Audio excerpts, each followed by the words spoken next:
پتہ یہ چلا کہ تہجد پڑھ کر کے بھی وہ اللہ سے ڈرتے رہتے ہیں اور جہنم سے بچنے کی دعائیں کرتے رہتے ہیں۔ اس لیے میرے بھائی کبھی بھی یہ مت سوچو میں نماز پڑھ رہا ہوں۔ کچھ ایسے لوگوں کو بھی میں جانتا ہوں، بہت پیسہ ہے مگر کپڑا جب بھی پہنیں گے بالکل فرنیچر والا کپڑا پہنیں گے، بالکل خراب کپڑا پہنیں گے۔ وہ دکھانا نہیں چاہتے کہ ہم پیسے والے ہیں۔ اگر اللہ نے آپ کو دولت دی ہے، اچھا کھاؤ اچھا پہنو میرے بھائیوں، اور اپنے پریوار کو بھی اچھا کھلاؤ اچھا پہناؤ۔ اللہ کے نبی فرماتے ہیں جو دینار تم اللہ کے راستے میں خرچ کرتے ہو، جس دینار کے ذریعے تم کسی غریب کی مدد کرتے ہو، اور جو دینار تم اپنے بال بچوں پر خرچ کرتے ہو، اس میں سب سے زیادہ ثواب تم کو اس پر ملے گا جو تم اپنے پریوار کے اوپر اپنے بال بچوں کے اوپر خرچ کرتے ہو۔ پریوار کے اوپر بھی خرچ کرو۔ اور اپنی ماں بہنوں سے کہنا چاہوں گا، شوہر اگر کنجوس ہے اور آپ کی ضرورتوں کو پورا نہیں کر رہا ہے، آپ کی ضرورت کی چیزیں نہیں لا رہا ہے، تو شوہر کے پاکٹ میں سے بغیر بتائے پیسہ لے سکتی ہے۔ شوہر کا پیسہ آپ لے سکتی ہیں اس کو بغیر بتائے، یہ چوری نہیں ہے۔ اگر شوہر کنجوس اور بخیل ہے تو بیوی اس کی اجازت کے بغیر اس کا پیسہ لے سکتی ہے۔ تو رحمان کے خاص بندوں کی یہ پانچویں پہچان ہے، جب وہ خرچ کرتے ہیں تو فضول خرچی بھی نہیں کرتے اور بخیلی بھی نہیں کرتے، بیچ کا راستہ اپناتے ہیں۔ جب آپ فضول خرچی کریں گے تو قرآن کیا کہتا ہے؟ وَلَا تُبَذِّرْ تَبْذِيرًا إِنَّ الْمُبَذِّرِينَ كَانُوا إِخْوَانَ الشَّيَاطِينِ۔ فضول خرچی نہ کرو، حرام جگہ پر پیسہ مت خرچ کرو۔ یہ پیسہ اللہ کی امانت ہے، صحیح جگہ پر مسجدوں میں مدرسوں میں اپنے بال بچوں کے اوپر اپنی تعلیم کے اوپر پیسہ خرچ کرو۔ حرام جگہ پر پیسہ خرچ کرو گے تو شیطان کے بھائی بن جاؤ۔ 5 چیزیں ہو گئی، اب آگے بڑھتے ہیں۔ نمبر 6، نمبر 7، نمبر 8، 3 چیزیں اللہ تعالیٰ نے ایک آیت میں ذکر کر دی۔ رحمان کے بندوں کی 3 پہچان اور بتائی۔ والذین لا يدعون مع اللہ الہا آخر ولا يقتلون النفس التي حرم اللہ الا بالحق ولا يزنون۔ رحمان کے بندے اللہ کے ساتھ کسی اور کو نہیں پکارتے۔ جب بھی مصیبت آتی ہے ایک اللہ کو پکارتے ہیں، ان کا مشکل کشا اللہ، ان کا غریب نواز اللہ، ان کا غوث اعظم اللہ، ان کا دستگیر اللہ۔ وہ جب بھی ماتھا جھکاتے ہیں اللہ کے آگے جھکاتے ہیں، وہ جب بھی ہاتھ پھیلاتے ہیں اللہ کے آگے پھیلاتے ہیں۔ اولاد مانگنا ہو تو اللہ سے مانگتے ہیں، بگڑی بنانے والا اللہ کو جانتے ہیں۔ والذین لا يدعون مع اللہ الہا آخر، وہ اللہ کے ساتھ کسی کو نہیں پکارتے۔ یہی شرک ہے میرے بھائی، اگر اللہ کے ساتھ کسی اور کو ہم نے پکارا یہی شرک ہے، اور شرک اللہ تعالیٰ کے یہاں معاف ہونے والا گناہ نہیں ہے۔ ان الشرک لظلم عظیم، شرک دنیا کا سب سے بڑا گناہ ہے، اور اللہ فرماتا ہے ان اللہ لا یغفر من یشرک بہ ویغفر ما دون ذلک لمن یشاء۔ اللہ تعالیٰ شرک کو معاف نہیں کرے گا، اس کے سوا کوئی اور گناہ کرو گے اللہ معاف کر دے گا۔ آج کا مسلمان قبروں پہ جا کے سجدہ کر رہا ہے، مزاروں پہ جا کے سجدہ کر رہا ہے، لال کالے پیلے دھاگے باندھ کر کے اس کو مشکل کشا سمجھ رہا ہے، اور گلے میں تعویذ پہن رہا ہے، اور اپنے بزرگوں اور پیروں کے سامنے سجدہ کر رہا ہے۔ مولانا حالی نے 100 سوا 100 150 سال پہلے کہا تھا، کرے غیر گر بت کی پوجا تو کافر، کواکب میں مانے کرشمہ تو کافر، جھکے آگ پر بہر سجدہ تو کافر، جو ٹھہرائے بیٹا خدا کا تو کافر، مگر مومنوں پر کشادہ ہے راہیں، پرستش کرے شوق سے جس کی چاہیں، نبی کو جو چاہیں خدا کر دکھائیں، اماموں کا رتبہ نبی سے بڑھائیں، مزاروں پہ جا جا کے نظریں چڑھائیں، شہیدوں سے جا جا کے مانگیں دعائیں، نہ توحید میں کچھ فرق اس سے آوے، نہ اسلام بگڑے نہ ایمان جاوے۔ میرے بھائیوں، جو کام غیر مسلم اپنی مورتیوں کے ساتھ کر رہا ہے وہی کام آپ مزار اور قبر کے ساتھ کریں گے، وہ کافر ہے، وہ جہنمی ہے، اور آپ پکے پکے مسلمان ہیں. یہ نہیں ہو سکتا, یہ ڈبل اسٹینڈرڈ نہیں ہو سکتا, یہ دوگلاپن نہیں ہو سکتا, یہ دوہرا معیار نہیں ہو سکتا. جب آپ نے نماز میں کہا ایاک نعبد و ایاک نستعین, اے اللہ ہم تیری عبادت کرتے ہیں اور تجھ ہی سے مدد مانگتے ہیں, اور مسجد کے باہر نکل کے کہتے ہو یا علی مشکل کشا, یا خواجہ غریب نواز, اور دکان کا نام رکھتے ہو KGN اور YKGN, یہ نہیں چلے گا. شرک اللہ تعالیٰ کیا معاف نہیں ہوگا. رحمان کے خاص بندے شرک نہیں کرتے. اور اگلی چیز کیا ہے؟ وَلَا يَقْتُلُونَ النَّفْسَ الَّتِي حَرَّمَ اللَّهُ إِلَّا بِالْحَقِّ, اور اللہ کے بندے کسی نردوش کی ہتیا نہیں کرتے, کسی بے قصور کو قتل نہیں کرتے. اسلام کا ماننے والا آتنکوادی نہیں ہو سکتا. اسلام کا ماننے والا وہ انسان ہے جس نے اتراکھنڈ میں سورنگ کے اندر پھنسے ہوئے 15 نوجوان 15 مزدور 15 دن سے پھنسے ہوئے تھے. ان مزدوروں کو نکالنے والوں میں ایک مسلمان لڑکا قریشی, اس کا نام قریشی خاندان کا وہ لڑکا, مسلمان لڑکا, اس نے اپنا دماغ لگا کر کے, اپنا ٹیلنٹ لگا کر کے ان مزدوروں کو نکالا تھا. میرے بھائیوں, ہمارا اتہاس رہا ہے, ہم نے جانوں کو بچایا ہے, ہم نے جان نہیں لی ہے. ہم نے تو دیش کو آزاد کرنے کے لیے ہمارے علماء نے اپنا خون بہایا ہے اور کالا پانی کی سزاؤں کو جھیلا ہے. ہاں, اسلام کا نام لے کر کے کوئی اگر نردوشوں کی ہتیا کرتا ہے, اس کے لیے اسلام ذمہ دار نہیں ہے, اس کے لیے اسلام کو بلیم نہیں کیا جا سکتا ہے. اسلام تو کیا کہتا ہے؟ ایک نردوش کی ہتیا کرنے والا پوری مانوتا کو قتل کرنے والا ہے. من قتل نفسا بغیر نفس او فساد فی الارض فکأنما قتل الناس جميعا, ایک انسان کی ہتیا کرنے والا پوری انسانیت کا ہتیارہ ہے. ومن احیاها فکأنما احیا الناس جميعا, اور ایک انسان کی جان بچانے والا پوری انسانیت کی جان بچا رہا ہے. مسلمان جان بچاتا ہے, مسلمان جان لیتا نہیں ہے. اور یہ اتراکھنڈ کے اس نوجوان نے پوری دنیا کو یہ میسج دیا ہے. لاک ڈاؤن میں مسلمانوں نے سفر سے آنے والے مسافروں کو اور مزدوروں کو کھانا کھلایا اور پانی پلایا, اور سرکار نے اور حکومت کے لوگوں نے اور فرقہ پرستوں نے انہی لوگوں کو بدنام کیا, اور میڈیا والوں نے انہی لوگوں کو بدنام کیا. نہیں میرے بھائی, مسلمان اس دیش میں ہمیشہ جب بھی کوئی سنکٹ آیا, کوئی مصیبت آئی, مسلمان ہمیشہ ساتھ دینے والا اور مصیبتوں میں لوگوں کی مدد کرنے والا رہا ہے. ہمارا اتہاس اس بات کا ساکشی رہا ہے, ہماری تاریخ اس بات کی گواہ رہی ہے. والذین لا یقتلون النفس التي حرم اللہ الا بالحق, اللہ کے خاص بندے کسی کو قتل نہیں کرتے, کسی کی جان نہیں لیتے, کسی بے قصور کی ہتیا نہیں کرتے. ولا یزنون, اور وہ زنا نہیں کرتے, وہ بدکاری نہیں کرتے, زنا نہیں کرتے. زنا کیا ہے؟ مرد اور عورت کا غیر شرعی طریقے سے, ناجائز طریقے سے تعلق قائم کرنا. اسلام نے لڑکا لڑکی جوان ہو گئے, شادی کے قابل ہو گئے, اسلام نے شادی کا آپشن دیا ہے.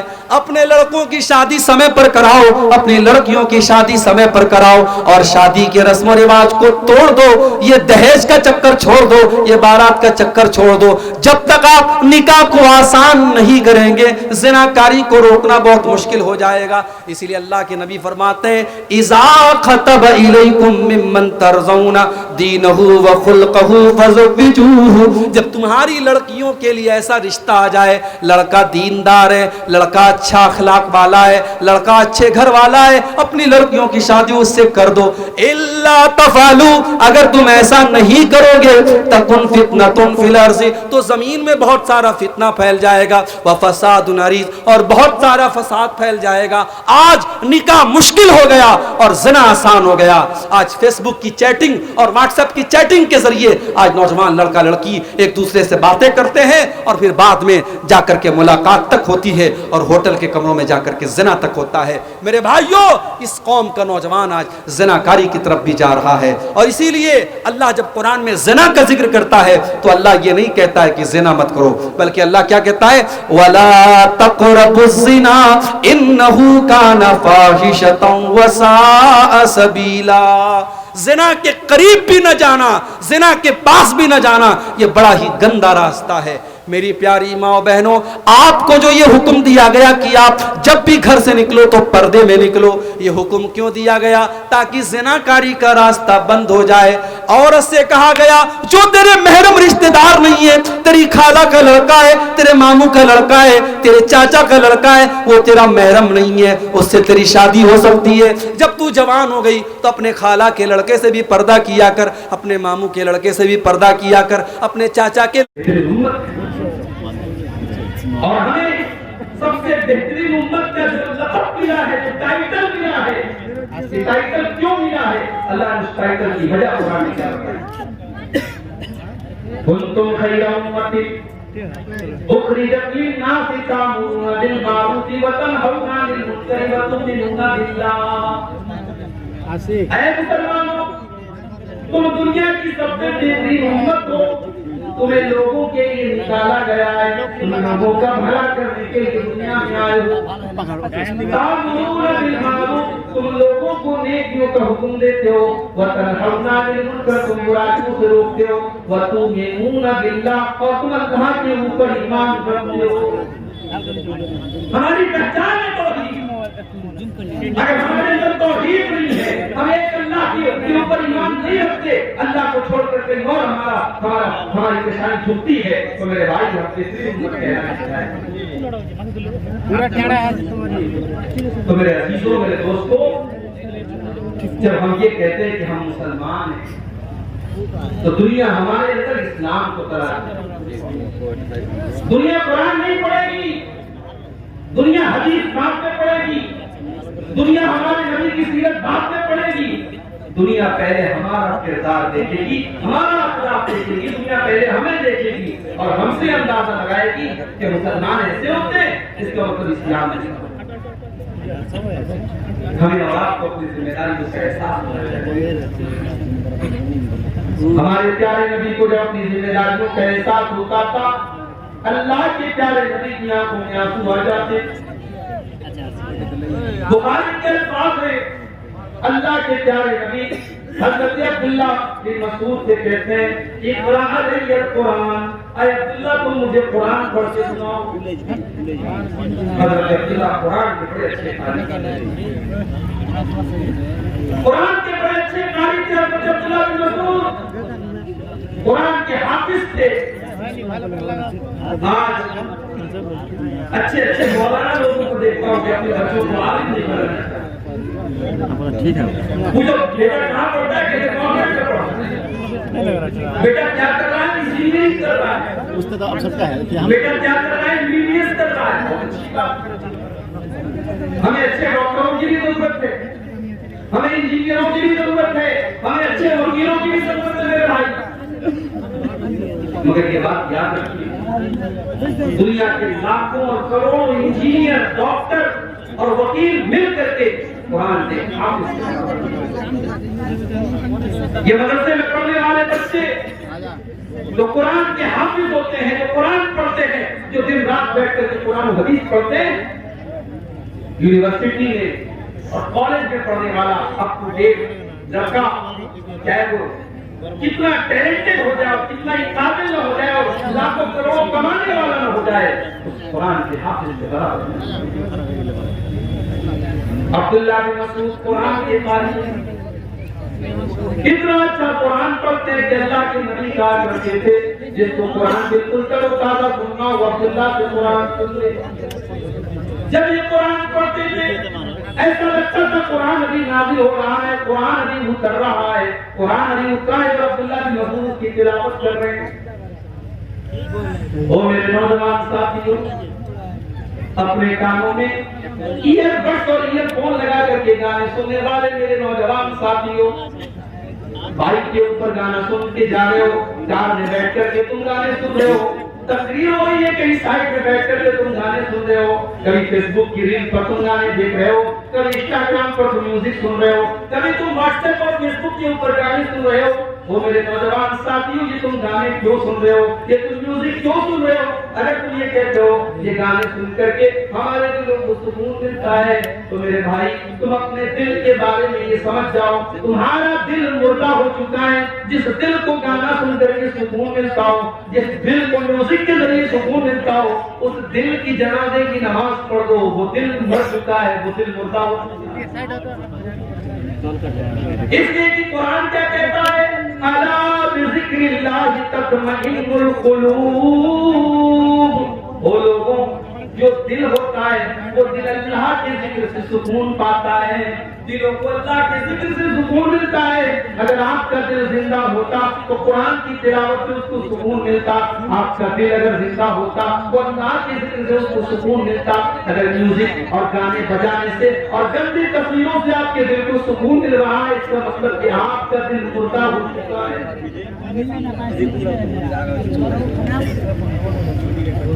عبداللہ بن مسعود رضی اللہ تعالیٰ, اللہ کے پیارے نبی کہتے ہیں عبداللہ تم قرآن پڑھ کے سناؤ. حضرت عبداللہ کہتے ہیں اللہ کے نبی میں آپ کو قرآن پڑھ کے سناؤں؟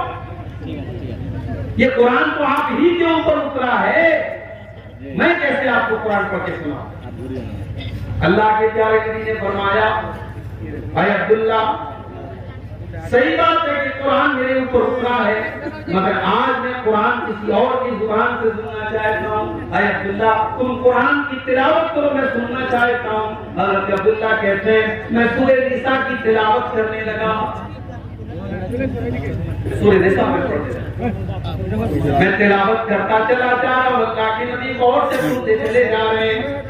جب میں سورہ نساء کی تلاوت کرتے کرتے جب اس کی اس آیت کے اوپر پہنچا, وَكَيْفَ إِذَا جِئْنَا مِنْ كُلِّ أُمَّةٍ بِشَهِيدٍ وَجِئْنَا بِكَ عَلَىٰ هَٰؤُلَاءِ شَهِيدًا. اے نبی آپ کا کیا حال ہوگا جب ہم ہر امت میں سے ایک گواہ کو لائیں گے, اور اے نبی کل قیامت کے دن ہم آپ کو آپ کی امت کے اوپر گواہ بنا کر کے لائیں گے. اللہ کے نبی جب اس آیت کو سنتے ہیں آپ کو اپنی ذمہ داری کا احساس ہونے لگتا ہے, آپ کے دل میں یہ خیال آتا ہے کل قیامت کے دن میری امت کے بارے میں مجھ سے پوچھا جائے گا. اللہ کے نبی کی آنکھوں سے آنسو بہنے لگتے ہیں, اللہ کے نبی رونے لگتے ہیں, اور آپ کہتے ہیں کہ عبداللہ بس کرو, اے عبداللہ رک جاؤ. حضرت عبداللہ کہتے جب میں نے نظریں اٹھا کے دیکھی فَإِذَا عَيْنَاهُ تَذْرِفَانِ, اللہ کے نبی کی آنکھوں سے آنسو بہ رہے تھے, اللہ کے نبی رو رہے تھے. آپ کو اپنی ذمہ داری کا احساس تھی.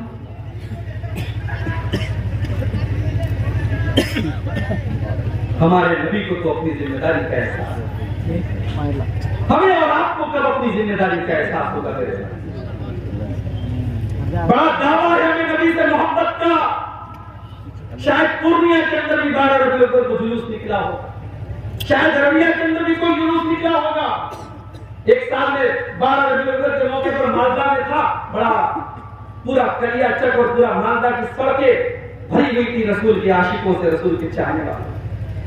بڑے دعوے صاحب میں رسول سے محبت کے, کوئی گھروں کو سجا رہا ہے, کوئی گھروں میں جھنڈے لگا رہا ہے, کوئی بائک پہ جھنڈی لگا رہا ہے, کوئی ڈی جے بجا رہا ہے, کوئی نبی کی نعتیں بجا رہا ہے, کوئی ہرے رنگ کا کپڑا پہن کے نکلے ہوئے.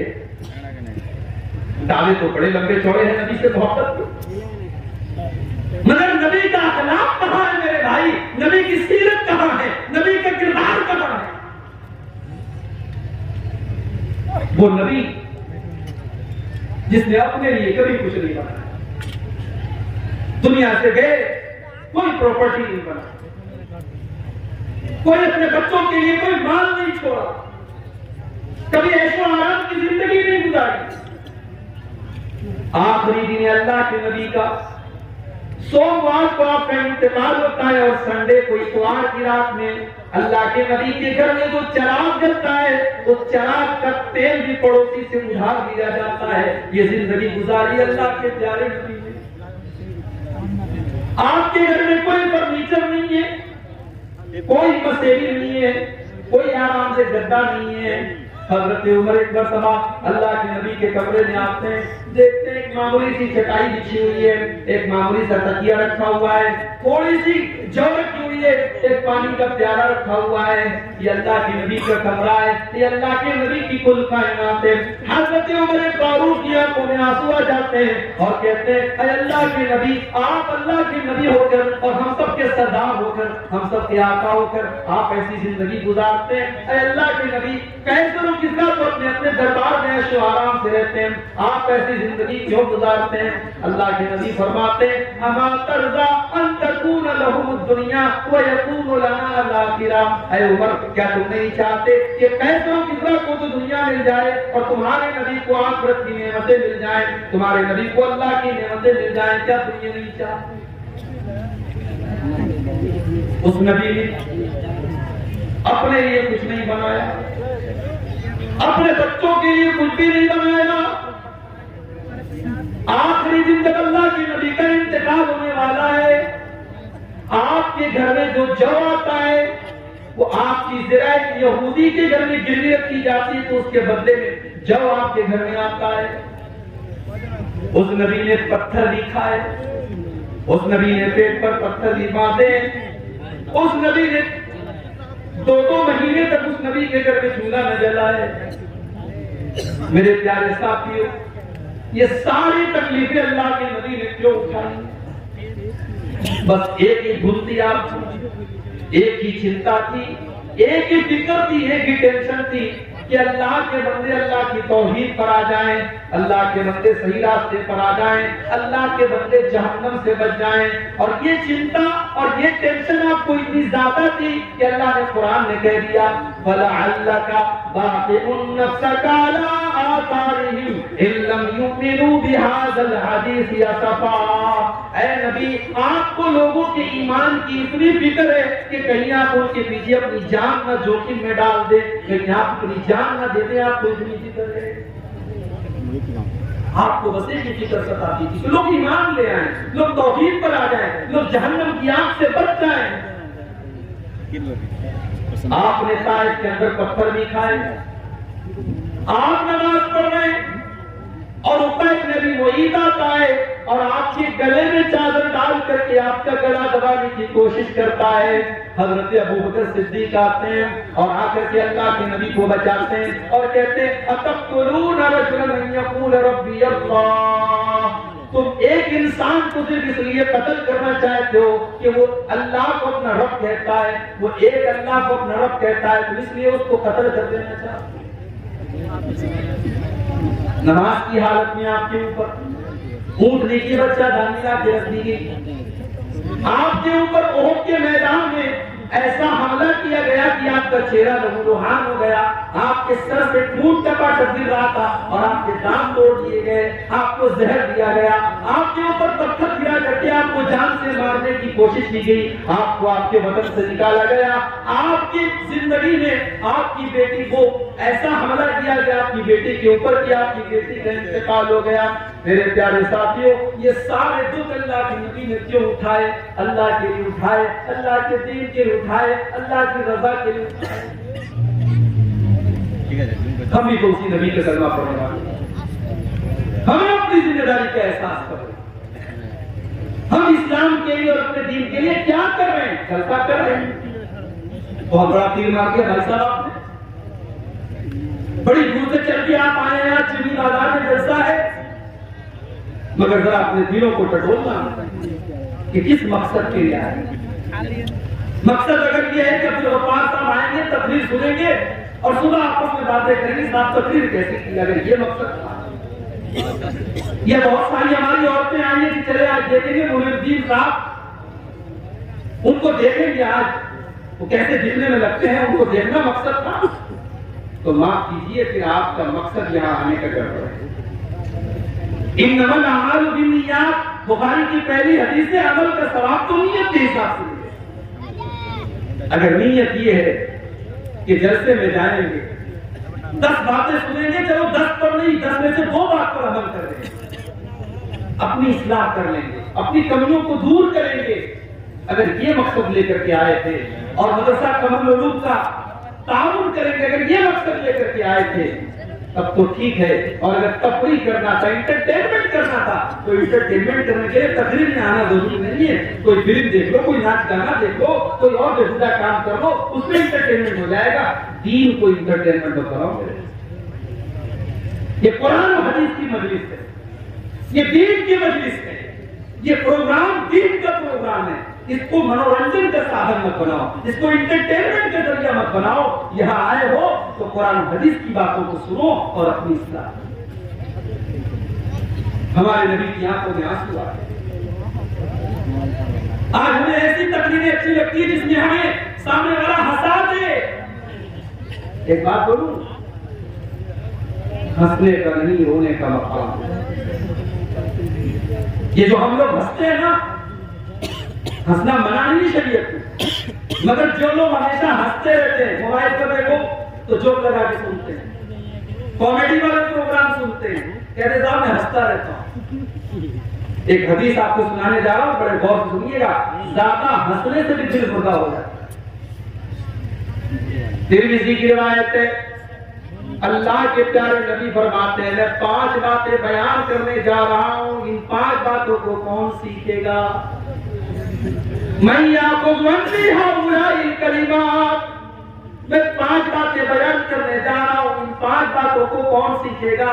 حضرت ابو ہریرہ، اللہ کے نبی کے وہ صحابی جنہوں نے اپنی زندگی کو وقف کر دیا تھا دین سیکھنے کے لیے، قرآن و حدیث سیکھنے کے لیے. ابو ہریرہ کہتے ہیں، اے اللہ کے نبی میں آپ کی باتوں کو یاد کروں گا، اے اللہ کے نبی میں آپ کی باتوں کو یاد کروں گا اور دوسروں تک پہنچاؤں گا. آپ نے فرمایا نوٹ کر لو، میں 5 باتیں بتا رہا ہوں. نمبر 1، اتق المحارم تکن اغنى الناس. اتق المحارم، تم حرام سے بچنے والے بن جاؤ، تم حرام سے بچنے والے بن جاؤ، تم سب سے بڑے متقی بن جاؤ گے. متقی بننا ہے تو بہت تہجد پڑھنے کی ضرورت نہیں، متقی بننا ہے تو بہت نفل روزہ رکھنے کی ضرورت نہیں. اتق المحارم، حرام چیزوں سے بچو. تکن ازہد الناس، تو تم سب سے بڑے عبادت تم سب سے بڑے عبادت گزار بن جاؤ. عبادت گزار اگر بننا ہے، متقی بننا ہے، پرہیزگار بننا ہے تو حرام چیزوں سے بچنے والے بن جاؤ. حرام کاروبار سے بچو، حرام کمائی سے بچو، حرام زبان سے بچو، حرام چیزوں سے بچو، تم سب سے بڑے عبادت گزار بن جاؤ.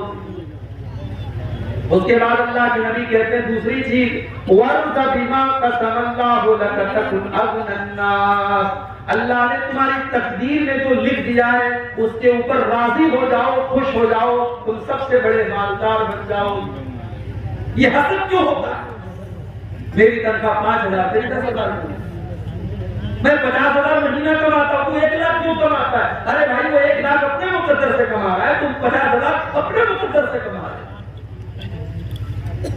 50,000 کا تم بھی 1 لاکھ کرو، محنت کرو، کوشش کرو.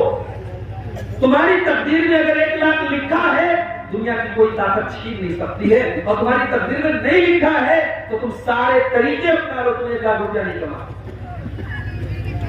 تو تقدیر میں اللہ نے جو لکھ دیا ہے اس پر راضی رہو، خوش رہو، محنت کرو، بہتر سے بہتر کی کوشش کرو، مگر اللہ نے جو تقدیر میں لکھ دیا ہے اس کے اوپر خوش ہو جاؤ. اللہ کے پیارے نبی کہتے ہیں سب سے بڑے مالدار بن جاؤ گے. مالدار وہ نہیں جس کا مکان سب سے اچھا ہو، مالدار وہ نہیں جس کی بلڈنگ سب سے اچھی ہو، جس کا کپڑا سب سے اچھا ہو. مالدار وہ ہے جو چین کی نیند سوتا ہو، جس کے بچے بیمار نہ رہتے ہوں، جس کے گھر میں کچ کچ نہ لگی رہتی ہو، جس کے گھر میں ٹینشن نہ رہتی ہو. اللہ کے نبی نے تقدیر پر راضی ہو جاؤ، سب سے بڑے مالدار. تیسری چیز، وَأَحِبَّ لِلنَّاسِ مَا تُحِبُّ لِنَفْسِكَ تَكُنْ مُسْلِمًا تَكُنْ مُؤْمِنًا. اور جو تم اپنے لیے پسند کرتے ہو وہی تمام لوگوں کے لیے تم پسند کرو، تم مسلمان بن جاؤ گے. تم نہیں چاہتے تمہاری بیٹی کو کوئی غلط نظر دے دے، کہ تمہاری بہن کو کوئی غلط نظر دے دے، کہ تمہاری بیوی کو کوئی چھیڑے. تم بھی دوسروں کی بیٹیوں کو، دوسری کی بہوؤں کو، دوسروں کی بہنوں کو غلط نظر سے دیکھنا بند کر دو. تم نہیں چاہتے کوئی تمہاری غیبت کرے، چغلی کرے، برائی کرے، تم دوسروں کی غیبت کرنا بھی بند کر دو. تم چاہتے ہو لوگ تمہاری اچھائیوں کی تعریف کریں اور تمہاری برائیوں کے اوپر پردہ ڈال دیں، تم بھی دوسروں کی اچھائیوں کی تعریف کرو اور دوسروں کی برائیوں پر پردہ ڈال دو۔ جو تم اپنے لیے پسند کرتے ہو وہی تمام لوگوں کے لیے پسند کرو۔ اللہ کے نبی کہتے ہیں اگر تم ایسا کرو گے تو تم مومن بن جاؤ گے۔ چوتھی چیز وَأَحْسِنْ إِلَىٰ جَارِكَ تَكُنْ مُسْلِمًا، اور اپنے پڑوسی کے ساتھ تم اچھا سلوک کرو۔ تمہارا پڑوسی مسلمان ہے تب بھی، غیر مسلم ہے تب بھی، تمہاری برادری کا ہے تب بھی، تمہاری برادری کا نہیں ہے تب بھی، تمہارے مسلک کا ہے تب بھی، تمہارے مسلک کا نہیں ہے تب بھی، پڑوسی کو تکلیف پہنچانے کا تمہیں کوئی ادھیکار نہیں ہے۔ اپنے پڑوسی کے ساتھ تم بھلائی کرو، اللہ کے نبی فرماتے تم مسلمان بن جاؤ گے۔ اور پانچویں چیز وَلَا تُكْثِرِ الضِّحْكَ، اور اللہ کے نبی فرماتے ہیں کہ تم زیادہ ہنسا مت کرو، اس لیے کہ زیادہ ہنسنے سے فَإِنَّ كَثْرَةَ الضِّحْكِ تُمِيتُ الْقَلْبَ، زیادہ ہنسنے سے دل مردہ ہو جاتا ہے۔ تو ہنسنا زیادہ نہیں کرنا، کبھی کبھی رونا چاہیے۔ قرآن کریم میں اللہ تعالیٰ نے رونے والوں کا واقعہ بھی بیان کیا ہے۔ قرآن کا 7واں پارہ کھولو، وَإِذَا سَمِعُوا مَا أُنزِلَ إِلَى الرَّسُولِ تَرَىٰ أَعْيُنَهُمْ تَفِيضُ مِنَ الدَّمْعِ مِمَّا عَرَفُوا مِنَ الْحَقِّ۔ اے نبی، عیسائیوں کے سامنے بھی جب قرآن پڑھا جاتا ہے تو عیسائیوں میں جو نیک لوگ ہوتے ہیں، جو اچھے لوگ ہوتے ہیں، وَإِذَا سَمِعُوا مَا أُنزِلَ إِلَى الرَّسُولِ، جب قرآن کی تلاوت کو وہ سنتے ہیں، تَرَىٰ أَعْيُنَهُمْ تَفِيضُ مِنَ الدَّمْعِ، تو اے نبی آپ کیا دیکھتے ہیں؟ ان کی آنکھوں سے آنسو بہنے لگتا ہے، وہ رونے لگتے ہیں۔ حبشہ کا دربار تھا، نجاشی کا دربار تھا، اور مسلمانوں نے حبشہ میں جا کر کے پناہ لی تھی۔ مکہ کے کافروں نے دو لوگوں کو بھیجا، ان دونوں لوگوں نے آ کر کے نجاشی کو بھڑکانا شروع کر دیا۔ کہا اے نجاشی، اے حبشہ کے بادشاہ، یہ لوگ جو آپ کے ملک میں آئے ہیں یہ حضرت عیسیٰ علیہ السلام کو برا بھلا کہتے ہیں، یہ حضرت مریم کو برا بھلا کہتے ہیں، یہ ہمارے ملک سے بغاوت کر کے آئے ہیں، آپ ان کو ہمارے حوالے کر دیجیے۔ نجاشی نے مسلمانوں کو بلوایا، مسلمانوں نے حضرت جعفر رضی اللہ تعالیٰ عنہ کو اپنا نمائندہ بنایا۔ نجاشی نے کہا کہ اے مسلمانوں، ہمیں پتہ لگا ہے کہ تم عیسیٰ علیہ السلام کو برا بھلا کہتے ہو، تم حضرت مریم کو برا بھلا کہتے ہو، تمہارا کیا خیال ہے؟ حضرت جعفر نے کہا کہ اے نجاشی، اے حبشہ کے بادشاہ، میں کوئی اور بات کو نہیں بیان کروں گا، میں قرآن کی آیت آپ کے سامنے پڑھ دیتا ہوں۔ اس کے بعد سورہ مریم کی تلاوت کرنا شروع کر دیا۔ کبھی موقع ملے تو سورہ مریم کی کسی اچھے قاری کی آواز سورہ مریم کی تلاوت کرو میرے بھائی، اگر اندر سے روح نہ سرسار ہو جائے۔ قرآن کا انداز، کوئی اچھا قاری جب قرآن پڑھے۔ حضرت جعفر کو اللہ کے نبی کے صحابی جب انہوں نے اپنے انداز میں قرآن کو پڑھنا شروع کیا، وَاذْكُرْ فِي الْكِتَابِ مَرْيَمَ، جب انہوں نے حضرت مریم کا واقعہ بیان کرنا شروع کیا، عیسیٰ علیہ السلام کی پیدائش کا واقعہ بیان کیا، پیدا ہونے کے بعد جب حضرت مریم عیسیٰ علیہ السلام کو اپنی گود میں لے کر کے گئی اور قوم کے لوگوں نے تانا مارنا شروع کیا، اور حضرت مریم نے اپنی ماں کی گود میں اپنے اللہ کے نبی ہونے کا اعلان کیا، اللہ کے بندے ہونے کا اعلان کیا۔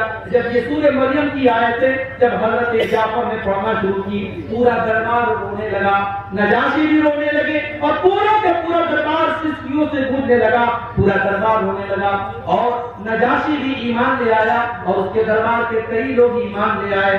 اللہ نے فرمایا وَإِذَا سَمِعُوا مَا أُنزِلَ إِلَى الرَّسُولِ تَرَىٰ أَعْيُنَهُمْ تَفِيضُ مِنَ الدَّمْعِ، اے نبی جب قرآن ان کے سامنے پڑھا جاتا ہے تو قرآن کو سن کر کے رونے لگتے ہیں۔ میرے پیارے ساتھی، قرآن تو وہی آج ہمارے پاس، قرآن وہی ہے، آج بھی قرآن کو ہمارے یہاں تراویح میں پڑھا جاتا ہے، مگر حافظ صاحب نے اگر 1.5 پارے کی جگہ 2 پارہ پڑھا دیا، اگر 1 پارے کی جگہ 2 پارہ پڑھا دیا تو ہمارا پارہ چڑھ جاتا ہے۔ حافظ صاحب آپ نے زیادہ کیوں پڑھا دیا؟ اس قرآن کو سن کر کیا ہمارے دل کی کوئی دنیا نہیں بدلتی، نہ ہماری آنکھوں سے آنسو آتے ہیں۔ میرے پیارے ساتھیوں، کیا بات ہے، قرآن تو وہی ہے قرآن تو وہی ہے جس کے بارے میں اللہ نے فرمایا لو انزلنا هذا القرآن على جبل لرأيته خاشعا متصدعا من خشية اللہ. اے نبی اس قرآن کو اگر ہم کسی پہاڑ کے اوپر بھی اتار دیں تو پہاڑ بھی اللہ کے خوف سے چور چور ہو جائے گا. ہمارے دل کی کیا ہوگا؟ ہمارا دل تو ملائم سا ہے، نرم سا ہے، گوشت کا بنا ہوا ہے. اللہ نے جب قرآن پہاڑ پر بھی اترتا تو پہاڑ چکنا چور ہو جاتا. اور آج قرآن سے ہمارے دل کے اوپر کوئی اثر نہیں ہو رہا ہے. اس کا مطلب کہ ہمارا دل پہاڑ سے بھی زیادہ سخت ہو چکا ہے. قرآن کا پہلا پارہ اٹھاؤ، اللہ نے یہودیوں کے بارے میں فرمایا ثم قست قلوبكم من بعد ذلك فهي كالحجارة او اشد قسوة. اے یہودیو تم اتنے گناہ کر چکے ہو، تم اللہ کی اتنی نافرمانی کر چکے ہو کہ گناہ کرنے کی وجہ سے تمہارے دل کٹھور ہو چکے ہیں، تمہارے دل سخت ہو چکے ہیں، پتھر سے بھی زیادہ کٹھور ہو چکے ہیں. اس لیے کہ پتھر بھی کچھ ایسے ہوتے ہیں کہ پتھر سے رس رس کر کے پانی بہنے لگتا ہے. پتھر اللہ کے خوف سے جھک جاتا ہے اور پتھر سے ندیاں نکلنے لگتی ہیں. مگر یہودیوں تم اللہ کے اتنے بڑے نافرمان اور اتنے بڑے گنہگار ہو کہ تمہارے دل تو پتھروں سے بھی زیادہ سخت ہو چکے ہیں. آج جانتے ہو ہم قبرستان جاتے ہیں، قبرستان جا کر کے بھی ہمارے دل نرم نہیں، ہماری آنکھوں سے تمہیں آنکھ ہو جاتی. جنازے میں ہم جاتے ہیں، جنازے کو قبر میں اتارا جا رہا ہے، ہم بیٹھ کر کے دنیا کی باتیں کر رہے ہیں، ہم انڈیا پاکستان کے میچ کی بات کر رہے ہیں، ہم وراٹ کوہلی کے شاٹ کی تعریف کر رہے ہیں، ہم دنیا کی باتیں کر رہے ہیں، ہم قبرستان میں کھڑے ہو کر کے دنیا کی باتیں کر رہے ہیں. میرے پیارے ساتھیوں یہ کتنی سخت دلی کی بات ہے. قبرستان تو وہ جگہ ہے جو ہماری اوقات ہمیں بتاتی ہے، جو ہمیں ہماری آخرت بتاتی ہے، مگر ہم تو اتنے سخت دل ہو چکے ہیں کہ قبرستان جا کر کے بھی ہمیں موت یاد نہیں آتی، قبرستان جا کر کے بھی ہم کو آخرت یاد نہیں آتی. ابن ماجہ کی روایت ہے ایک انصاری صحابی کا جنازہ تھا، جنازے کو قبر میں اتارا جا رہا تھا. اللہ کے پیارے نبی اپنے صحابہ کو لے کر کے قبر کے ایک سائڈ میں بیٹھے ہوئے تھے اور بالکل خاموش تھے، اور آپ اس قبر کے بارے میں سوچ رہے ہیں. اچانک آپ کی آنکھوں سے آنسو بہنے لگے، آپ اتنا روئے حتی بل الثری، آپ کی آنسوؤں سے وہاں کی زمین بھیگ گئی، زمین تر ہو گئی. آپ نے اپنے صحابہ سے فرمایا لمثل هذا فاعدوا یا اخوانی، اے میرے صحابہ اس قبر میں تم کو بھی جانا ہے، یہ منزل تم کو بھی دیکھنی ہے، یہ جگہ تم کو بھی دیکھنی ہے، تم اس کی تیاری کرو. او پورنیہ میں پلاٹ بنانے والوں، وہ چوک میں مکان خریدنے والوں، وہ کروڑوں کی پراپرٹی بنانے والوں، قبر میں کوئی پراپرٹی کام نہ دے گی، کوئی دکان کام نہ دے گی، تمہارے گھر کا اے سی کام نہ دے گا، تمہارے گھر کا پنکھا کام نہ دے گا، تمہارے گھر میں لگایا گیا انورٹر کام نہ دے گا. اس قبر میں تم کو بھی جانا ہے، وہاں تمہارا بیٹا تمہاری مدد کرنے نہ آئے گا، تمہاری بیوی تمہیں ایک گلاس پانی دینے نہ آئے گی. لمثل هذا فاعدوا یا اخوانی، اللہ کے نبی اپنے صحابہ سے کہتے ہیں اے میرے صحابہ اس قبر میں تم کو جانا ہے، تم اس کی تیاری کرو. ہم کو تو قبرستان جا کر کے بھی موت یاد نہیں آتی، ہماری آنکھوں میں کبھی آنسو نہیں بہتے قبرستان کا. عثمان غنی کو دیکھو، یہ اللہ کے نبی کے وہ صحابی جن کو اللہ کے نبی نے کئی مرتبہ جنتی کہا تھا. عثمان غنی جب قبرستان کے پاس سے گزرتے تھے اور قبروں کو دیکھتے تھے زار و قطار ہونے لگتے تھے، آنکھوں سے آنسو بہنے لگتے تھے. پوچھا گیا کہ عثمان غنی جنت کی بات آتی ہے تو آپ نہیں روتے ہیں، جہنم کا تذکرہ ہوتا ہے تو آپ نہیں روتے ہیں، قبرستان کو دیکھ کر کے کیوں رونے لگتے ہیں، قبروں کو دیکھ کر کے کیوں رونے لگتے ہیں؟ عثمان غنی کہتے ہیں او لوگوں، میں نے اپنے پیارے نبی اللہ کے پیارے نبی کو یہ فرماتے ہوئے سنا ہے ان القبر اول منزل من منازل الاخرہ، بے شک قبر آخرت کی پہلی منزل ہے، جس نے اس منزل کو کراس کر لیا اس کے آگے کی منزلیں بھی آسان. میرے نوجوان ساتھی، جیسے تم فیس بک کے لیے ٹائم نکالتے، جیسے تم واٹس ایپ کے لیے ٹائم نکالتے، کچھ ٹائم نکالو زندگی میں ایسا جب ہم ہو ہمارا اللہ ہو اور ہماری آنکھوں میں آنکھ، تنہائی میں بیٹھ کر اپنے پاپوں کو ہم یاد کریں، اپنے گناہوں کو یاد کریں اور اللہ کی بارگاہ میں ہم کو چار آنسو بہا دیں۔ اللہ کی قسم یہ آنسو اللہ کو بہت پسند ہے۔ جس آنکھ سے اللہ کے خوف سے آنسو بہے گا اس آنکھ کو اللہ تعالیٰ جہنم کی آگ میں نہیں ڈالے گا۔ اللہ کے پیارے نبی فرماتے ہیں لا یلج النار رجل بکت من خشیت اللہ، جو انسان اللہ کے خوف سے روتا ہے ایسے انسان کو اللہ تعالیٰ جہنم کی آگ میں نہیں ڈالے گا۔ حتی یعود اللبن بالضرع، یہاں تک کہ جانور کے تھن کا دودھ نکل کر کے واپس چلا جائے، جو کہ امپاسبل اسمبھو ہے، ناممکن ہے۔ جانور کے تھن سے دودھ نکل کر کے تھن میں واپس نہیں جا سکتا۔ جو اللہ کے خوف سے روئے گا، جس کی آنکھوں سے اللہ کے خوف سے آنسو نکلے گا، وہ آنکھ بھی اللہ کی عذاب میں نہیں جائے گی، جہنم میں نہیں جائے گی۔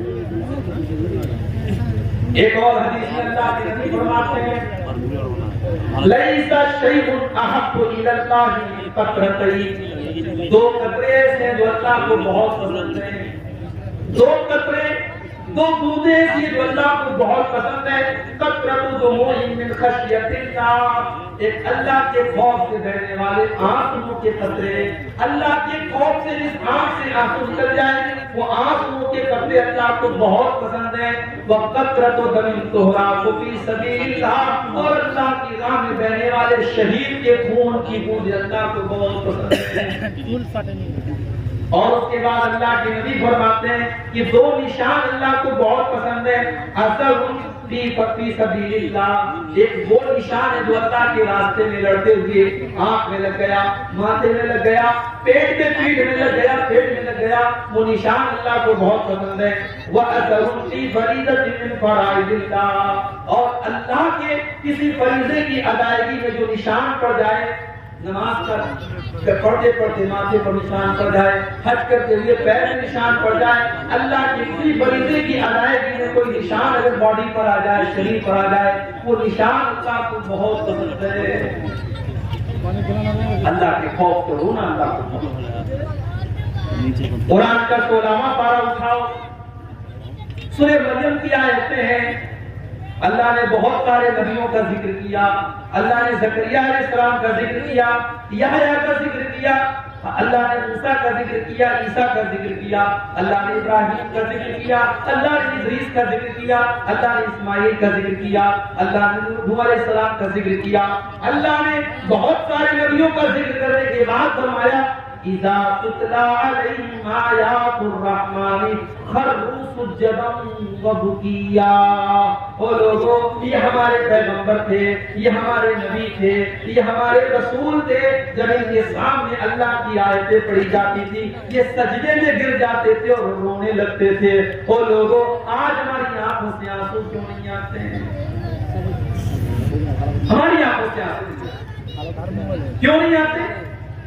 کیونکہ دل سب کچھ، مکہ کے کافروں کے سامنے بھی جب قرآن پڑھا جاتا تھا تو وہ ہنستے رہتے تھے، وہ مذاق اڑاتے تھے۔ اللہ نے فرمایا أَفَمِنْ هَذَا الْحَدِيثِ تَعْجَبُونَ، او لوگوں اس قرآن کو